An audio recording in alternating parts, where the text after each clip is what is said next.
It was news that shocked many when the abuse dealt by former employees of a local adult care facility was first reported. Since then, plea bargains and trials have captured the public's consciousness. But what about the families left in its wake? What if the people entrusted to care for your child were suddenly the ones on trial for abusing them? That is the reality one mother is facing, who is picking up the pieces and looking to move forward. She asked for her children's faces to not be shown and their names abbreviated. This is Corrosion and Care, in the search for solace. When he was little, he used to lay underneath the trees and he watched the leaves move. And we just lay there and we'd watch the leaves just gently blow. It just like calmed us right down, and he found different ways to soothe himself, and that was one of them. In January of 1998, Danielle Longsworth welcomed twin boys into the world, CR and KR. He is funny, witty, clever, and he's a sweetheart. Like if he knows he hurts your feelings, he can't say it, but he'll just like take his hand and go like this. At 3 years old, the twins were both diagnosed with autism. I knew something before they were a year old, actually. Longsworth says when her son KR was unable to communicate or express emotion, he would headbutt. Everybody else wanted to hold his brother, but KR, they were just always nervous about him, and I wasn't nervous about him. Because I always wanted KR to know that he was just as important as his brother. As the twins grew older, they moved through different services until settling at their father's. It was hard because I felt helpless. You really need to have somebody to help you and support you.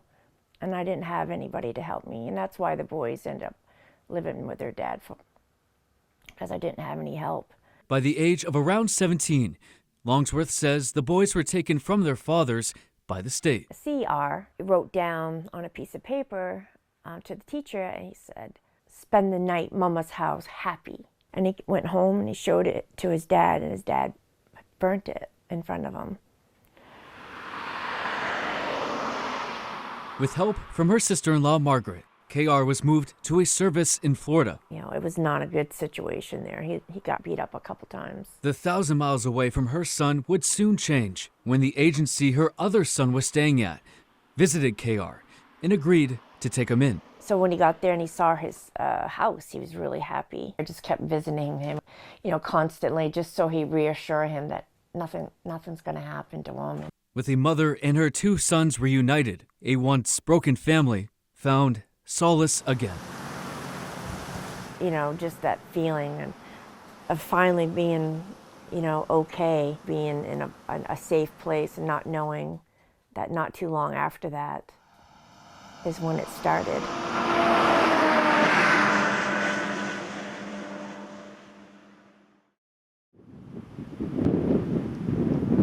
I can't tell you the anxiety you feel when you don't know your children are safe.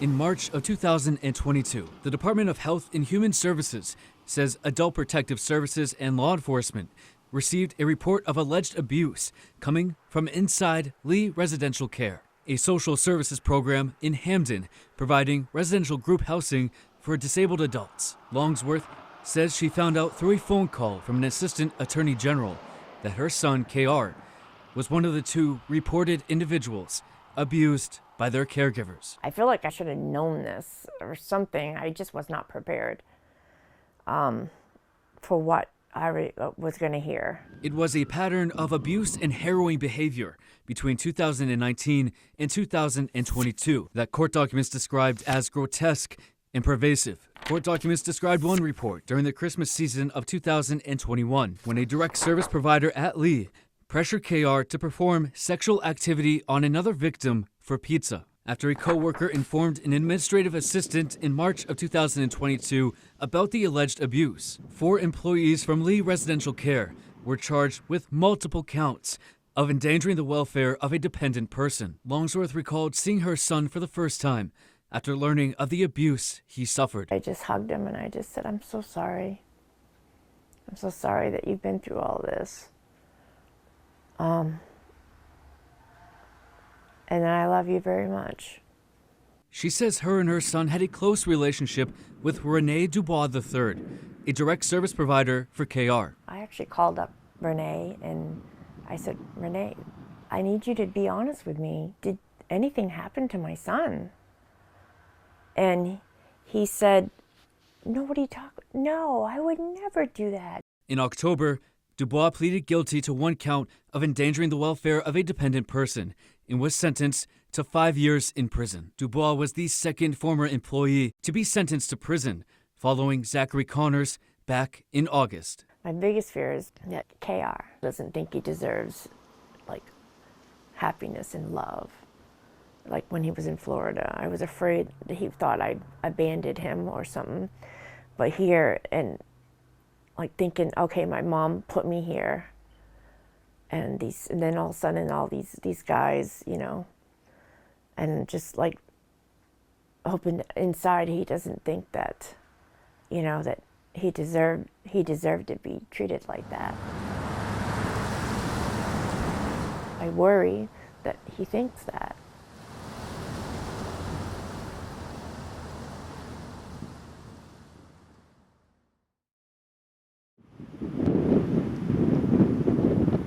I think he has good days and he has bad days, just like anybody else. Moments he's really, really happy makes me happy. So whatever makes him happy makes me happy. Longsworth and her family continue to grapple with the reality of the abuse KR suffered at the hands of the former employees of Lee Residential Care. With Zachary Connors and Rene Dubois III currently serving prison time, the cases against Michael Slater and Joshua Martin, who've each pleaded not guilty to their respective charges, are still being worked through the courts. I still don't feel good about it. I don't feel good about it at all.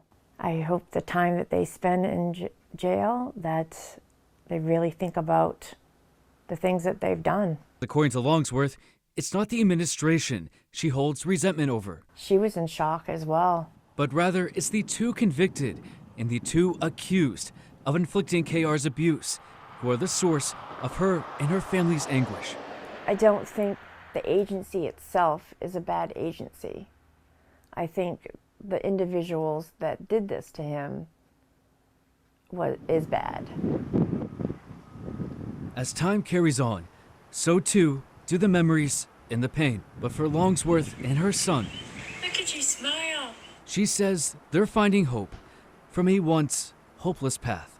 And we're never going to know, because they're both nonverbal, we're never going to know how they really feel about it. But what we can do is continue on our life, giving them love, and I'm going to keep doing things that I do with him, making sure he's special, because he is, and just continue on our life at the best in our ability.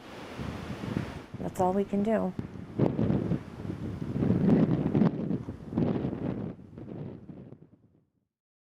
Representatives of Lee Residential Care respectfully declined to be interviewed for this series. In following my conversation with Longsworth, she wishes that it be clear that she solely blames the now former employees and not the agency as a whole. To watch each installment individually, visit our website, foxbangor.com. This concludes our series, Corrosion and Care in the Search for Solace. In studio, Doug Banks, ABC 7 and Fox 22 News.